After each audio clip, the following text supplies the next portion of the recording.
very good evening to you. Thanks for joining us on the Thursday edition of the show. I'm me at Debaya. Well, tonight, a lot of exciting things to talk about. The UEFA Champions League draw will get us talking. We'll talk about the teams. We'll talk about things happening on the domestic scene as well. We'll take a look at football. We'll take a look at the National Youth Games. We'll talk about all of that for you. We'll talk about women's football. We'll also talk about the things happening on the domestic scene.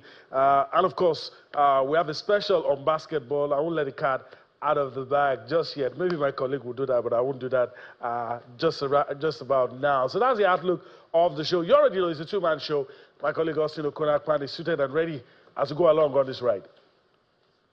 What a greetings to you, Yemi, and of course everyone joining us on the show tonight. Always an action-packed auto sports. The draw for the UEFA Champions League has been done, and that one definitely is leading conversations right here in the United Kingdom. Chelsea, Arsenal, Manchester City, Liverpool, Aston Villa, and Newcastle.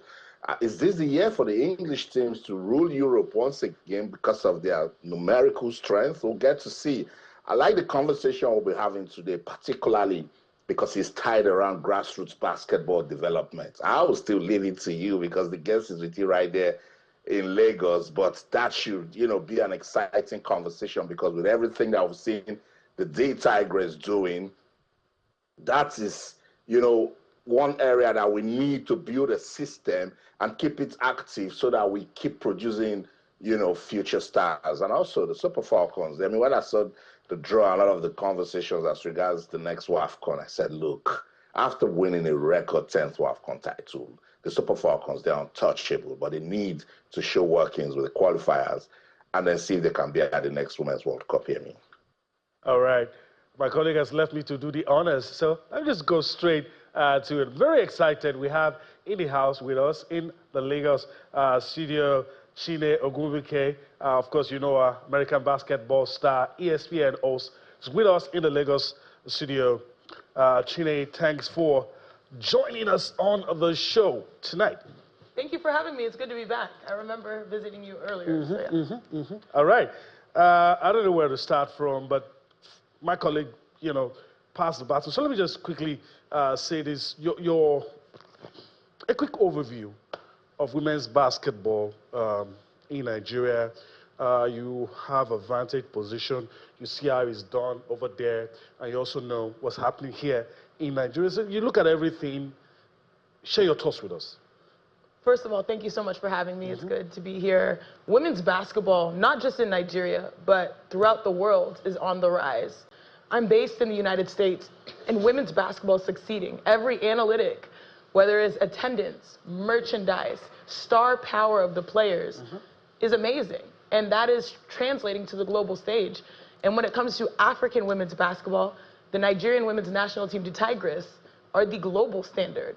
And you think about the back-to-back champions from AfroBasket, it just shows you that skill development is there, but now we need to add more resources so that they continue to soar to new heights. All right, before we talk about what you're here to do in Nigeria, I'm intrigued, and I want to ask, you just talked about the back-to-back winning. Is there something in our DNA back here? I mean, I know about you, a lot of people know about you, know about your sisters. Is there something about us that makes us as the women now, because I don't want to save in Nigerian sport anyway. Is there something about the ladies? Is there something peculiar aside the organization part, which we hope that the guys will get, but is there something that sets us apart? I think there's two things. One, we know how to make lemonade out of lemons. They have achieved not because, but in spite of all the challenges that they have dealt with.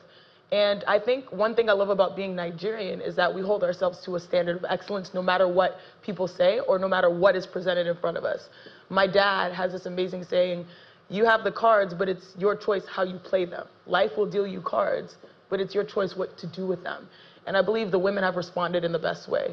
Now, when you think about where the game is overall, there's so much opportunity to continue the growth. When I grew up playing basketball in Houston, Texas, now I was born and raised in Houston, Texas, but Nigerian parents means Nigerian home no matter where you go. When I was playing there, a lot of people questioned why we were playing sports. We had our education taken care of. We're all making, and I say we, I'm one of 4 girls. I'm number 2. I love being a middle child. And we took care of our good grades, but our parents wanted to put us into something constructive. They took a lot of heat because back then, like maybe 15 years ago, people didn't understand why girls could play sports. But now, I'm proud to say my parents were ahead of their time, because those same parents that were questioning my mom and my dad are now asking us to tutor their children because they see sports as a viable path. Now the women are getting paid more. Now they're getting more opportunities. They're getting endorsements. They're becoming their own celebrities. And it's not just women's basketball, it's women's sports overall. You know, I'm a fan of Asisa and what all our women's teams do. You know, and we support each other because we understand we're a sisterhood striving for excellence. And so right now we are the moment. We are the standard. We're proud of them. But we understand that we have so much more to do when it comes to expanding the game for women to be able to compete just like the men. All right, let me get to Austin now. Chiney, good to have you back again. It's always a delight whenever you come back home. It's a reminder that we need to come back and give to the system. Chiney, I see you working with the NBA and the Basketball Africa League. This is your foundation. What is it up to? Can you give us new Chineys, new Ezine Kalus? Can you give us new Emi Okonkwas? Does it have what it takes? Are you ready to go the distance? I'll give you the real answer here because people know my foundation is called Queens of the Continent, and the goal is to crown our future champions, right? But if you think about it, Queens of the Continent is about creating winning opportunities to level the playing field. I have done camps with the NBA, NBA Africa, and I'm a Basketball Africa League ambassador. I'm the first woman to be a Basketball Africa League ambassador. Yeah. And I've done camps in Joburg, in Cape Town in South Africa, in Nairobi in Kenya, in Cote d'Ivoire. I actually went to WAFCON, which was so much fun, and did basketball clinics there. You know, I've been to Rabat, Morocco. I've gone with President Biden as a member of his White House Council, which I was also the youngest female on that council, to Luanda, Angola, to talk about the power of sports. It's truly amazing. But one thing I've realized is that a lot of times when we do sport development, the progress goes to the young boys and the young men first. There are a lot of women here that are tall as me, even taller than me, that are super talented. We always talk about in this country about the resources, and we argue over them, you know, the ownership. The greatest resources are people, are talent. And I believe the reason why the NBA has chosen for its first ever league outside of the US to be in Africa is because they understand harnessing that to the max. There's Antetokounmpo, there's Embiid, there's Siakam. My older sister, Chiney Ogwumike, is a 10-time WNBA All-Star. There's a WNBA All-Star MVP in Enrique Agumbawale. The women have talent too. And the point of my foundation is to allow the queens to truly hold court, literally and figuratively. And lastly, I'll say this because I know you ask and you're always my friend here, so it's great to chat with you. But it's inspired by also my mom, who's a very strong woman, and she went to Queens College in Lagos. So did many of my aunts and relatives. And so to be able to have that touch point back home, to fight for winning opportunities for the next generation of young girls, that's what we're all about. But we also like to have fun. So it's not so serious. It's about empowerment, confidence, and building the next generation of future leaders. I love it. Empowerment, confidence, and building the next generation of leaders. Chiney, I look at your profile and it's so admirable. You were first pick, I think, from Stanford University. How important is it for us to mix basketball, sports, and education? And how can your foundation help? Education is everything. You know, I come from two parents that have different perspectives, but have the same point of view when it comes to the importance of learning and being curious.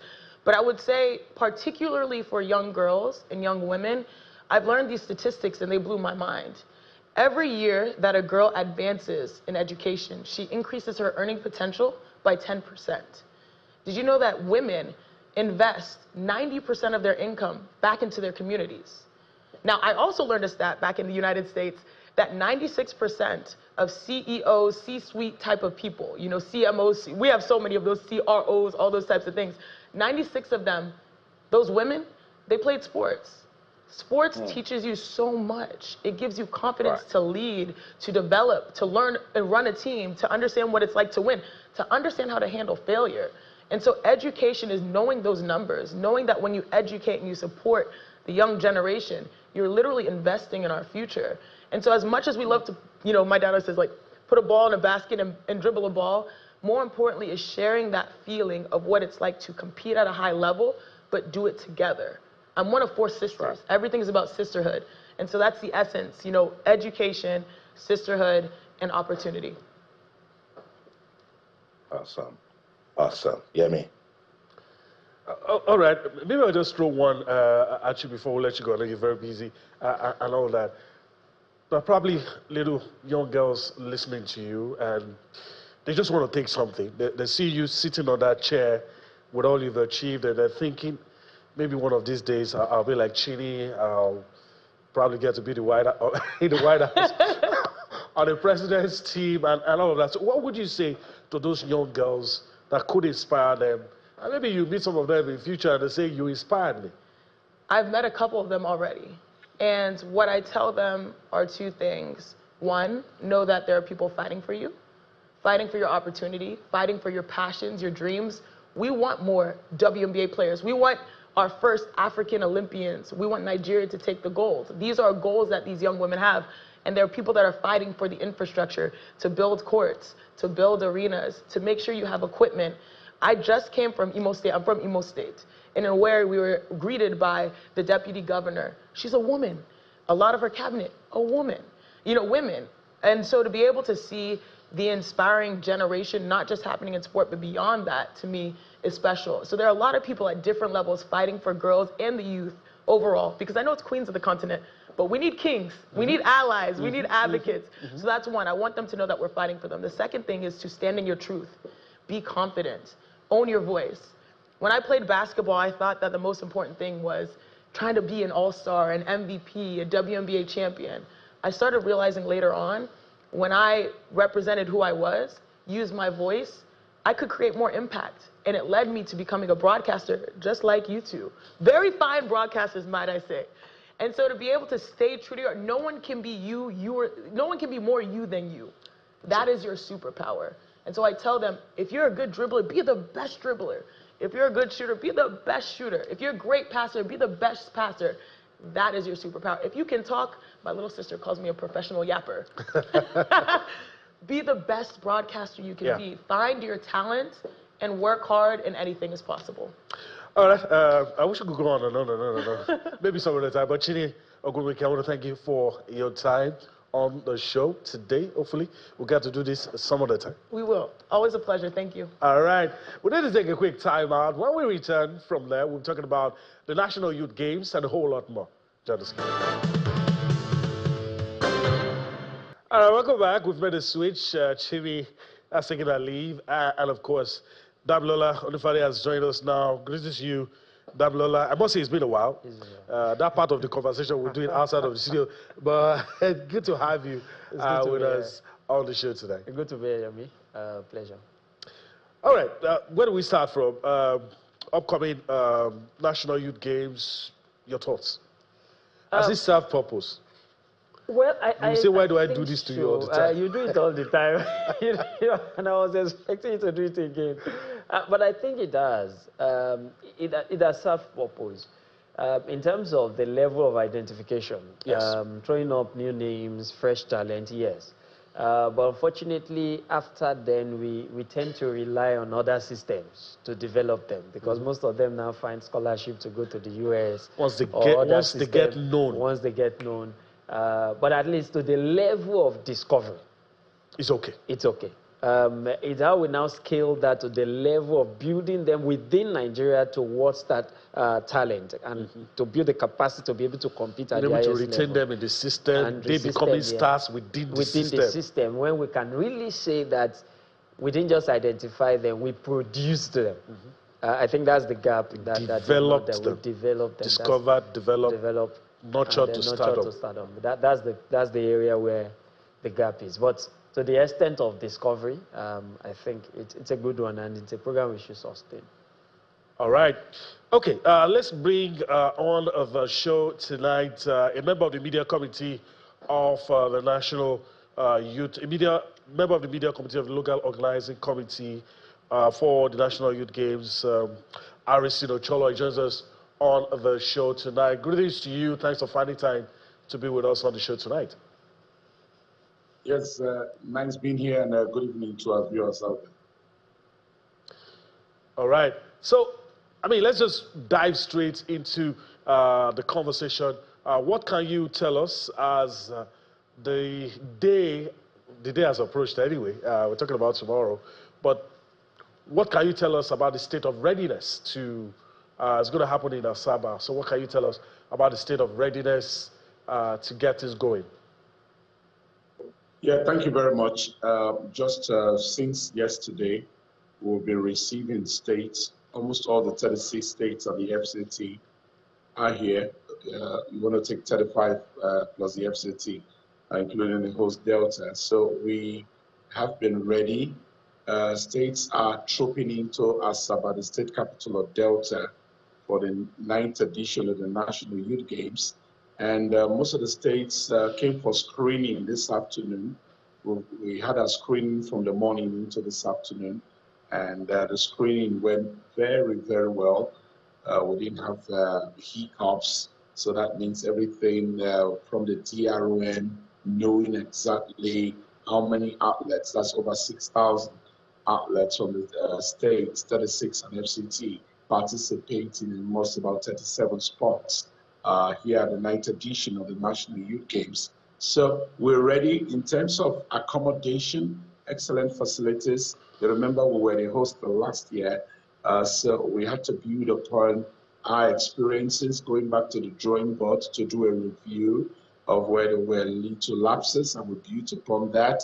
So everything is set for the opening ceremony tomorrow, which will be broadcast live. So I think we're good. We're good under the direction of the chairman of the Sports Commission, Mr.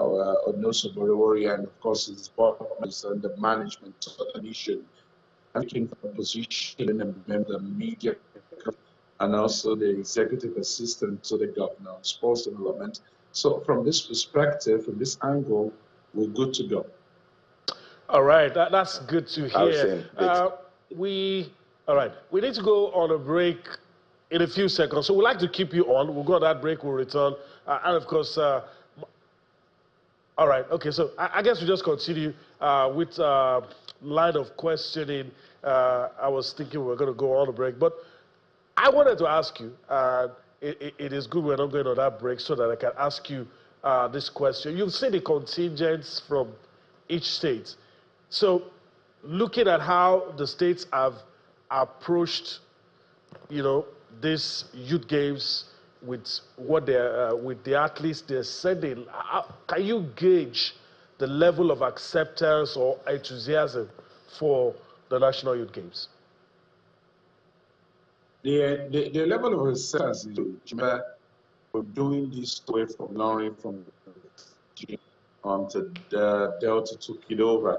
So the level of acceptance is very huge from the states, because what this means is that the states have an opportunity to now discover talents for the main national sports festival, like this one coming up in Enugu next year. So gauging it, the states have an opportunity to discover talent, to nurture, develop, and begin to prepare them for podium, meaning the athletes must win medals. So all the features that you expect athletes to have for the podium are all exhibited at the junior level at the National Youth Games. So what you find the states doing here, or coming to do in Asaba, the Delta State capital, is to bring their athletes they know that will provide medals for the future, now and for the future. You remember we just came back from a National Sports Festival in Abeokuta, where we won the festival again. You remember we also came back from the Niger Delta Games in Uyo, Akwa Ibom State, where we came second behind Bayelsa. So all of this means that states are not relenting, they're not resting on the hours, they're also doing a whole lot to see that more talents are discovered from our schools, from our communities, to ensure that those are the athletes who go on to have scholarships. Your colleague in the studio mentioned scholarships. That's true. But we organized the Argon Local Government Sports Festival. Most of the talents were discovered in going into the second and the third edition. About 160 of them are on scholarship right now in the United States. Fili, Ella Obenya, Temitope Additional, you name them. They are doing so well coming from the communities. So the yardstick is that the National Youth Games is for development, it's for discovery of talents, is for development and also for podium finish. All right. I'm very sure my colleague Austin has a few questions to throw in. Harrison, this is the 9th edition, and for those of us who are big on grassroots sports development in Nigeria, we believe this is, a good platform to achieve those long-term goals. What are we doing differently this time around, and how do we monitor the stars that we get out of the National Youth Games? Thank you very much, Austin. What we've done that we didn't do last time was to have what you call a talent hunt evaluation subcommittee headed by Chief Seigapo Beni. You remember him, the former director of Sports Delta, and some other professionals like Professor Bako from the University of Port Harcourt. So what we're doing this time around differently is that we've put this committee in place to ensure that we discover talents, not just from Delta, but on a national scale, which will relate to the main organizing committee, that the talents we discover will begin to now train them, evaluate, train them, and now make sure they go to podium finish. Now, you remember the last National Youth Games, or should I say the last National Sports Festival, we had the invited athletes, IJA. Now, those invited junior athletes, you saw what they did winning medals at the last National Sports Festival in Abeokuta. This is the direction. We just don't want to leave it for just the junior games like the National Youth Games or the National Sports Festival. So what the main organizing committee and the local organizing committee have done in this instance is that they've decided to set up what you call a talent hunt subcommittee to now discover, nurture, and what you call create a database that will be handed over to the National Sports Commission for the future. So what this is doing for us is that for all the 36 states that have converged in Asaba, the state capital, we're putting an eye on all the members of the contingent in all the sports, athletics, basketball, swimming, table tennis, you name it. We just want to ensure that we discover athletes that will do Nigeria proud for the future, so we're not leaving anything behind. Harrison, thank you so much for your time on the show. Fully, when it's all done, we'll come back and we'll do a proper assessment. Thank you. Thank you so much, Justin. Great to be here. Awesome, awesome. That's it. Harrison Ochello is part of the LOC and a member of the media committee. So what the main organizing committee and the local organizing committee have done in this instance is that they've decided to set up what you call a talent hunt subcommittee to now discover, nurture, and what you call create a database that will be handed over to the National Sports Commission for the future. So what this is doing for us is that for all the 36 states that have converged in Asaba, the state capital, we're putting an eye on all the members of the contingent in all the sports, athletics, basketball, swimming, table tennis, you name it. We just want to ensure that we discover athletes that will do Nigeria proud for the future, so we're not leaving anything behind.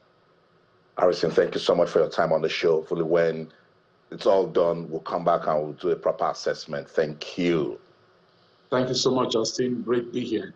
Awesome, awesome. That's it. Harrison Ochello is part of the LOC and a member of the media committee. Damilola, it's the National Youth Games. It doesn't get a sort of, buzz that the National Sports Festival gets, but actually this is the real work, and I think we should take it seriously. Don't you agree?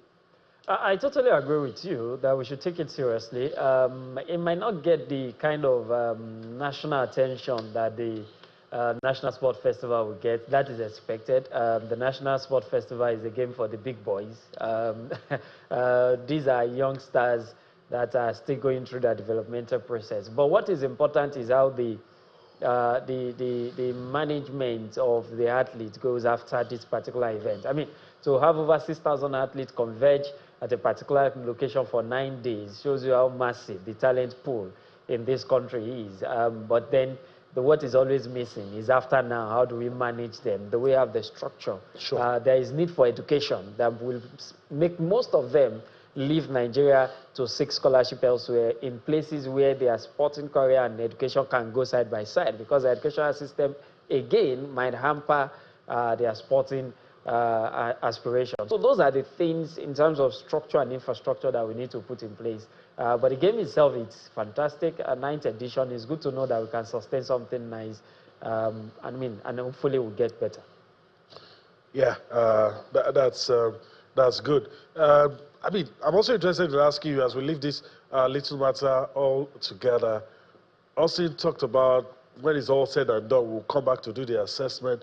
But what will be your yardstick to measure success at the end of this competition in Asaba?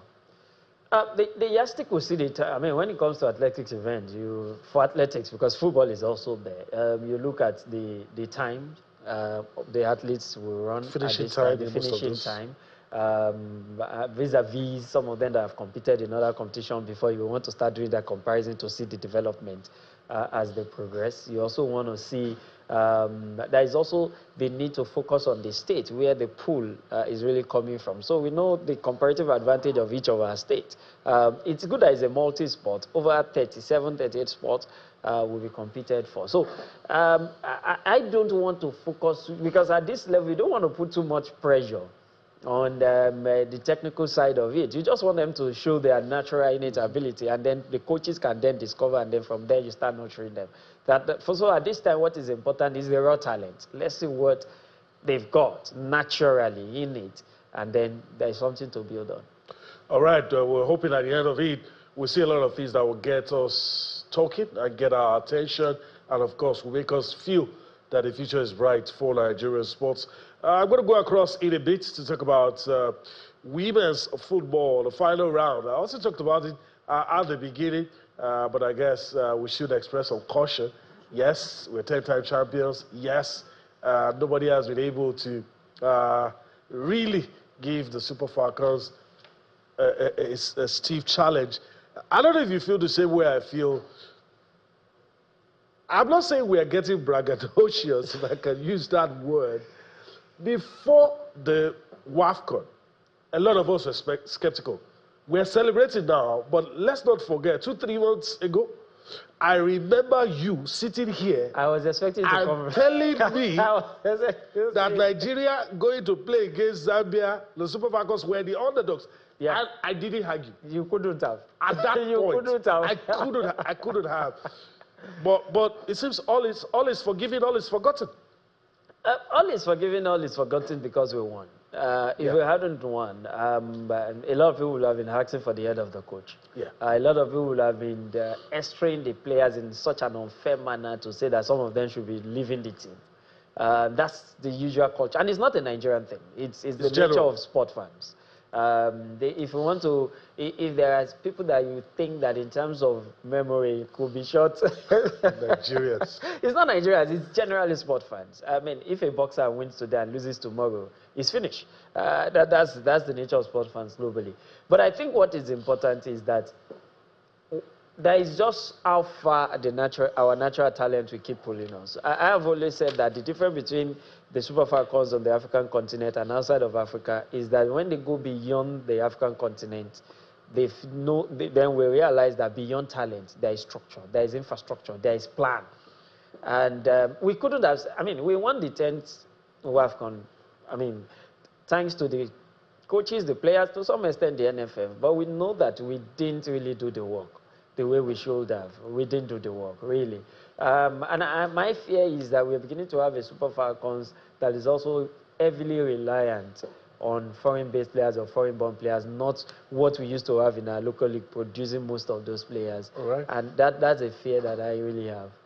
That's a fear. All right, let me go across. I'm interested. I want to pass the baton to Austin. There's something that came to my mind. But let's talk about the final round fixtures. Just one hurdle. One hurdle for the Super Falcons, and straight away they will be into the 2026 Women's AFCON. Final round fixtures. Angola will take on Malawi, DR Congo will take on South Africa, Tanzania up against Ethiopia, Namibia up against Zambia. These are some of the fixtures. We have Burkina Faso up against Togo, Algeria will take on Cameroon, Egypt will take on Ghana, of course Kenya will take on Gambia. These are fixtures, some of the fixtures that And this is the one that interests us. I can see why a lot of people are saying, let's close our eyes. We're playing against our cousins. Most of the guys that would be, most of the ladies that we play for Benin Republic are probably players who didn't get the chance to play for Nigeria and have gone to the other side. We'll be up against Nigeria, Cape Verde up against Mali, and of course Senegal up against Cote d'Ivoire. Just one although. So let me just quickly go to Austin. I really don't want to dwell too much on this. We won the WAFCON, yes. There are things that are still there. And we will remember when the results do not go our way. Because most of us cannot forget the way we felt 3 months ago. Now we've won the WAFCON, we seem to have forgotten. The truth is the gap is virtually non-existent. And now we just have we have to rely, just like Damilola said, we have to rely on our foreign exports to win us tournament. It boils down to the fact that we still have to fix whatever is wrong. Absolutely. I mean, and I've always been saying it. Even before the WAFCON, I only just said that Nigeria is so blessed with our sportsmen and women. When they have an opportunity to go out there, they give 100%. But when you talk about the system, talk about administration, when you talk about the things that you need to put in place, to make it, admirable, to make it effective, productive, we don't have it. We're still lacking, But just because of the resilience, the determination, the commitment that we always put whenever our athletes wear, the green, white, green jersey, we get the results. Right after the president gave the national honors, gave the monies and the rest, what else have we heard about the Super Falcons again? Nothing, absolutely nothing. You don't stop with that sort of branding. For your team that has recorded that sort of achievement, that got the world talking about them, you just don't stop. In fact, we would have continued with good programs in place that now someone will say, oh, they've gone back to their clubs. No, we also have some of the ladies who are back here doing nothing because the league hasn't started, So there are programs you put in place to get them ready, to keep them in shape. There are a lot of PR campaigns that can be going on that even before we play Benin Republic. By the way, no, they are not threatened in any way. But you get what I mean? It will let persons know that we haven't forgotten about the Super Falcons, and they will just get into that match and get the job done. They'll beat Benin Republic, they will advance. But it's also a reminder that if we don't do those things that we need to do now, South Africa went back to work. Morocco, still working. Zambia, still working. Ghana has joined the mix. Algeria showed us that they are tapping into the regional development that Morocco is doing for women's football. Small Botswana worried us. So by the time you put all of this together, it's not even sure for us if we meet these countries that I've called now. It's going to be a problem, So we must do the work. We must do the work. We are so big on winning. Let's start building systems. Let's build structures, And that's actually what we should be doing so that this Super Falcons team will be the team that, even where we don't have Asisa Toshola or Koronkwo playing, the top guys coming to play, our home-based players can go out there and get the job done, That's where we should be going.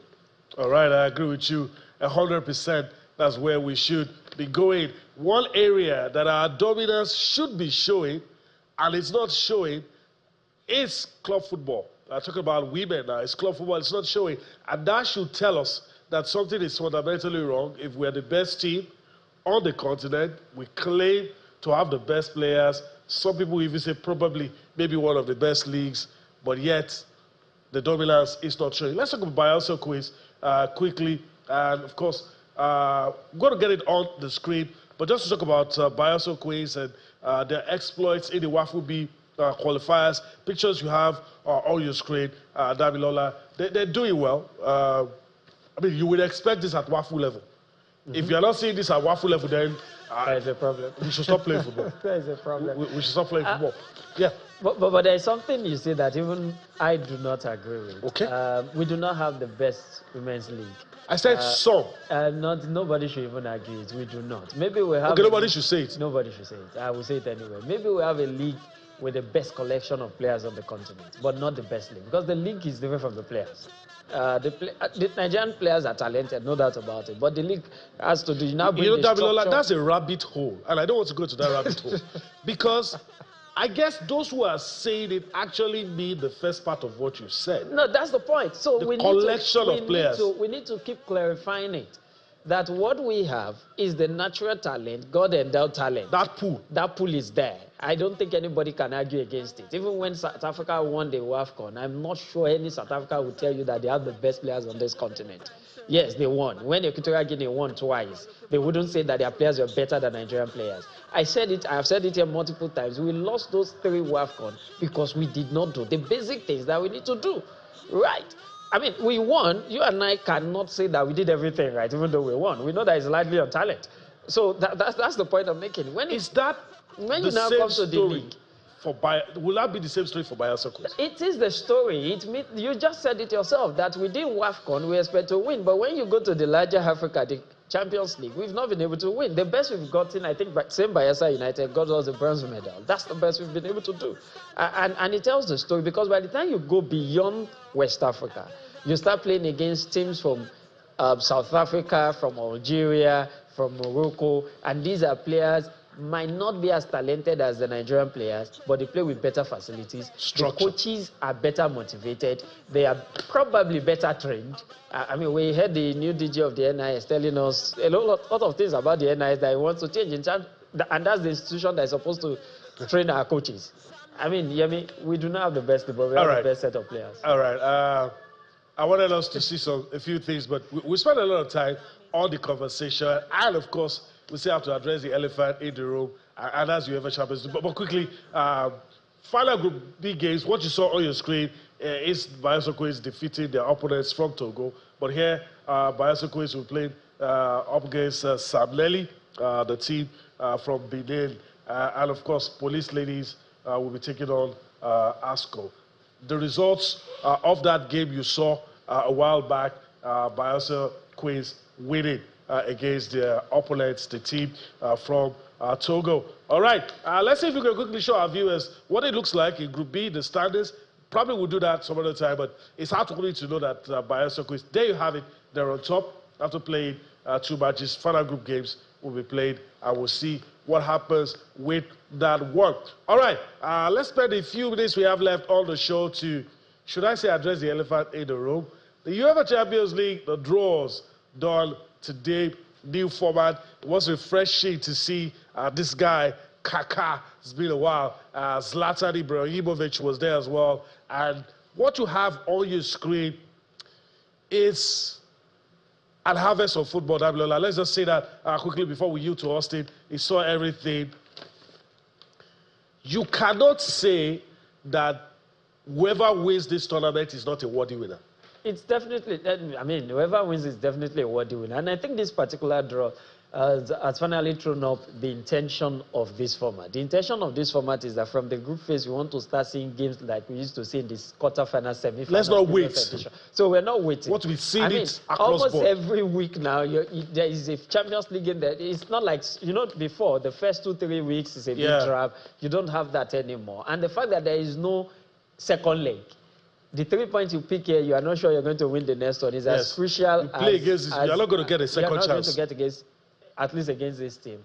And I'm looking forward to it. And to think that it's going to start in just about 2 weeks really excites me. All right. Also, you talked about the numerical advantage. I mean, England has 3 teams, had 3 teams in pot 1. And a lot of people are beginning to say probably it might come home. But if you look at the road, the teams that the English teams will have to face, it's going to be a big test. But we love this format. We really love this format. Yeah, particularly that it will provide, good experience when you go home and away and you get to play different teams over and over again. So it's a good one. look, anything can happen. This UEFA Champions League, you know, who would have thought that Inter Milan will go all the way, particularly if you check that their game against Barcelona, they turned it around, you know. The odds favored Arsenal when they were taking on PSG, but PSG got the job done. Aston Villa was decent, really decent, the last time out, you know, but with this advantage, look, anybody can actually beat anybody at this stage of with this new format of the UEFA Champions League, and we saw it. Manchester City came through the playoffs, didn't they? Real Madrid came through the playoffs. So what this would just do with you know, with the strength of the media right here and everything that I've seen that they started doing right from when the draw was done, you could tell that they mean business. They believe that with the number of teams that they have this time around, they should be playing another final, and I think they will. Chelsea, for instance, they're not joking. They just got Garnacho, a £40 million deal agreed. They're still bolstering that team. Look at Liverpool. You think all of these signings they did was just for the Premier League?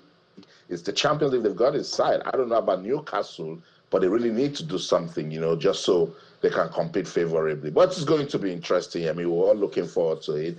We love this format. Damilola Onifade, it's been quite a while, I think, with Manchester City that won it last for an English team with the kind of economics, the football economics that they command in Europe. They are not wrong to be dreaming that they can actually win it this time around. I think the English team will always have a chance. I mean, but they've strengthened very well. The EPL this season is going to be pretty tight with, with the reinforcement we've seen. But then you can't take your eyes away from a certain Real Madrid. Because Real Madrid might even be having a poor La Liga season and they will still win the Champions League. You can't take your eyes away from PSG, is still a top side. What they did last season wasn't a fluke. They turned around their season. They started very poorly in the Champions League. And then they blazed everybody, including a record-making final 5-0 against Inter Milan. So I look forward to an exciting one. The English team will definitely, for me, out of 6, I can stand here to say that at least 2 will be in the semi-final. Wow. Yes. That's great. I'm making that prediction. Let me do this quickly. I know you will hear that. Let me do this quickly. Liverpool, we have to play Real Madrid. They will have to play Inter. They will have to play Atletico Madrid, Frankfurt, PSV, Marseille, Karabakh, and Galatasaray. That's for Liverpool. For Chelsea, they're going to play Barcelona. They're going to play Bayern. They're going to play Benfica, Atalanta, Ajax, Napoli, and of course, Karabakh away. I mean, you look at these fixtures. And Arsenal will play Bayern, Inter, Atletico, Olympiacos, Slavia Prague, Athletic Bilbao. So it's not as if it's going to be easy. I mean, Newcastle came in pot 4, Tottenham came in pot 3, Arsenal in pot 2. The other 3 teams, because they've won it before, Chelsea, Liverpool, and City in pot 1. With all I've said, you're still going with your prediction? I'm still going with it. Because, you see, when you look at that, I've studied it. You probably have 2 or 3 games that will be 50-50 out of 8. And but so the rest are winnable. I mean, the rest are winnable, which means what is important is just get to the next round. Once you get to the next round, then you of course, your position happens. Matters because the top 16 will now be seeded, and then you have the other 16, the remaining 32 or thereabouts. So all those ones will come, but what is first important, get into the knockout phase. I mean, Arsenal got there, Man City got there, and get bottled out from even the first knockout phase. So I think, I mean, bar Newcastle for me, I think all the English teams are strengthened enough to scale this first group phase. All right, let me go to also, even as we prepare to go. Number 1, is it coming home? And Damilola feels, bar Newcastle, every other English team has strengthened well enough to be able to get to the next round without going through the playoffs. With the money is like Arsenal spent. Let me ask an Arsenal fan, can it come home? Can the Gunners do it this time around? I'm not going to say no comment. So, that's it. You know, with football, you never say never, but look, with the amount of money that Mikel Arteta has spent and the depth that they have in the team now, look at Manchester City also and the Pep philosophy renewed. Take a look at Chelsea that I talked about, the signings that they did, the renewed hope that they have right after they won the FIFA Club World Cup. It's just Newcastle and Aston Villa, and all day, every day, those ones can actually be good underdogs. And with Liverpool and the kind of football they are playing already this season, yes, it might just be coming home. That's the show. In London, I'm Austin Okonakwa, and in everything you do, remember, keep talking sports. Bye for now. It's a wrap here in Lagos as well. I want to thank Dablo Olifade for his time on the show. Yeah, pleasure being here. It's good to be back. All right. All right, that's the show. That's all we have for you tonight. We thank you for allowing us into your homes without knocking. It's a privilege we will never take for granted. One more edition before the week runs out. I'm Yemi Adebayo. Bye-bye now.